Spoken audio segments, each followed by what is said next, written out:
Well, hello everybody, and welcome to this episode of G Bear's Off-Grid Ways, a homestead in the desert. We're down here by the grow house because I just came down to close everything up. Didn't get much done in here today. I did cleaning inside the cabin. I did a couple of loads of laundry because it started out being a nice day, but look what we got here. The weatherman lied. He said we are going to have a warm up today. It was going to be in the 70s. Well, it didn't even reach 60 today, okay? Not even 60. So he lied. But we'll give him another chance. Sometimes the weather just decides to delay and not come in. So we'll see what happens tomorrow. And we'll go from there. So anyway, I did spend some time cleaning some stuff in the kitchen. We're going to go in there in a little while, and I'm going to show you what I cooked today and what I'm going to be cooking for dinner. And I was going to do a cooking show about it, but I said, you know what? I'm not ready to do a cooking show. I'll just worry about that later. So let's get everything else done. Well, I'm going to be giving this box away, and my neighbor's going to use it to flip it over and put 4 posts on the corners and wrap it with wire and cover that with some visqueen. And she's got a little greenhouse. Grow some plants in there. So the girls over here are all fed. Everybody's had their treats for the day, but they heard my name, or my voice, so they came out to see what's going on. It looks like one of the kids is inside laying eggs, like she's supposed to be doing. That'll be the last egg for the day, and I'll worry about picking that one out tomorrow. I'll pick up 4 instead of 3. So anyway, the other thing I was doing was I was on the internet, and I was doing some searching for an inline pump that I could put up at my water tank area.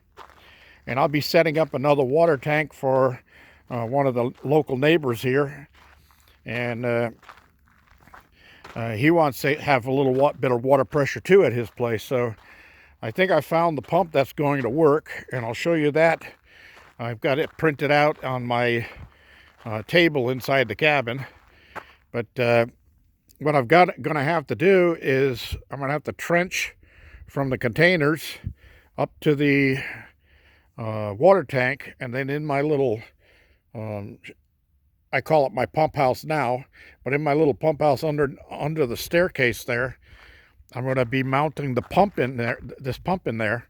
And this is a shallow well pump with a stainless steel pressure tank, but it's only a 5-gallon pressure tank. But that's okay for me. I mean, I don't want to use more than 5 gallons taking a shower or anything like that. So that'll be fine. That'll increase my pressure for the whole place.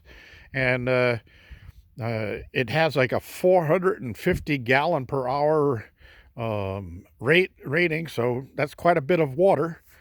And that means in 2 hours time it would empty my tank up there. Well, actually 4 hours time. But yeah, I'm thinking about looking at that one, but there's a couple other places around here I want to check out first. But anyway, I'll show you that when we get inside. So, oh my gosh, I got to get these 3 totes. Thank you, Don. I started on them. I got the caps off. I got the new plugs for the tops of the caps. I bought all of the pipe and the fittings. They're going to go tie all 3 together. They're going to go down there by the greenhouse. Of course, I got to pick up a trailer load of cinder block and set the pedestal that these will be sitting on, so I have gravity feed water. And I got to get these cleaned out. But I have a pressure washer, and it's on loan to somebody right now, but I think I'm going to call that back in so I can use my pressure washer to clean these out, get them done real fast so I don't have to spend a lot of time on them, and get those things situated. And then I'm going to be transferring this water and that water down to the garden house to fill up the totes down there and empty these out. I don't know if we're ever going to see any more rain this year, with springtime weather coming in and all that stuff. So who knows?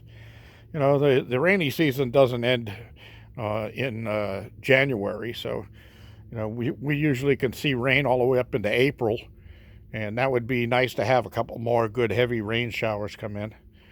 All right, everybody, let's head inside here, and all right, so wow, nice and warm in here.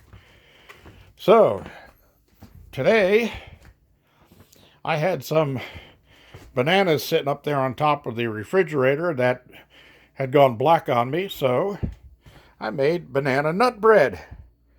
Nice big loaf of banana nut bread.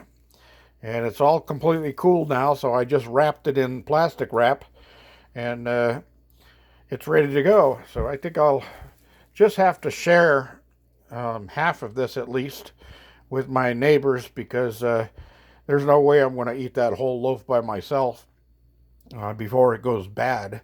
So, hey, J&L, you're going to get some of that. Anyway, tonight's dinner. All right, well, that reminds me, I got to take it out of here. Excuse me. While I bend down into the refrigerator. Here it is.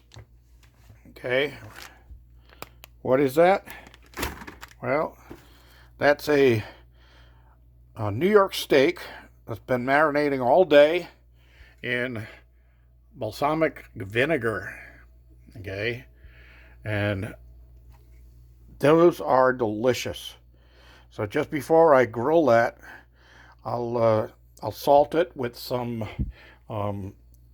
coarse kosher salt, and I'll throw that on the grill and get it going. But I'm going to be making, I need to get my bread out of the way here, my banana bread.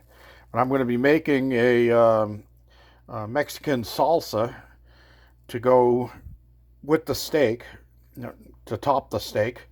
And then on the side, for the side dish on that, I'm going to be making cheesy scallop potatoes and onion. I got my block of cheddar cheese there, and I got my grater right here all ready to go, and I got the potato peeler and the potatoes washed and the onion. So that's all going to go into this little glass bowl right here, Pyrex bowl, and then go inside the oven and get baked. And then for the last few minutes, I'll take the cover off of it, and I'll turn the broiler on and get a nice crust on the top of the cheesy potatoes.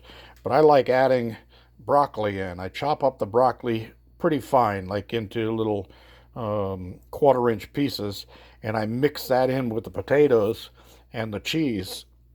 So I get broccoli with cheese along with my potatoes and onions, so I get all my vegetables all together in that. Cool. And it's making my mouth water just thinking about it. So I'm going to get going on this, and still got to make the Mexican salsa, but that's okay, because as stuff is in the oven, it doesn't take long to make the salsa, and I just throw it into the refrigerator and refrigerate it, give it a chance for the flavors to mingle until it's time for dinner. So that's it for today, everybody. Thank you for, oh, no, wait a minute. I promised you I was going to show you the pump that I found. Well, here we go. This is what I found online. 1 horsepower stainless steel shallow well pump and tank with pressure control switch. That means it'll be a pressure controlled pump. So when you turn, it doesn't run all the time. When you turn the faucet on, you get pressure. The pump turns on and runs. When you shut the faucet off, it just finishes until it puts pressure back into the 5-gallon tank, and that's it. So I think that's a pretty good price. I think it's going to be hard for anybody to beat that around here. The thing that really irks me is that I had one of these. I had bought it, and I was going to rig it up as a pump to pump water out of streams and stuff in my camper when I went camping and hunting. But never got around to it. It just sat in my tool shed for years and years. And I said, well, I'll never need that. So before I moved up here, when I was doing a yard sale to get rid of all the extra stuff I had, I sold it at a yard sale for $100. I could have saved $100. Anyway, could have saved $160. Anyway, that's what I found. That's what I'm going to do. And maybe the guy up the road will think about putting one of those on his system too, because 950 gallons per hour, not 450 like I said earlier. That's a pretty good size pump. It's got 1-inch inlet and outlet. Perfect. All right, that's all I have for today. Thank you for joining me. Don't forget the thumbs up down there. Don't forget to subscribe down there. And don't forget to share with your friends. G-Bear, signing off.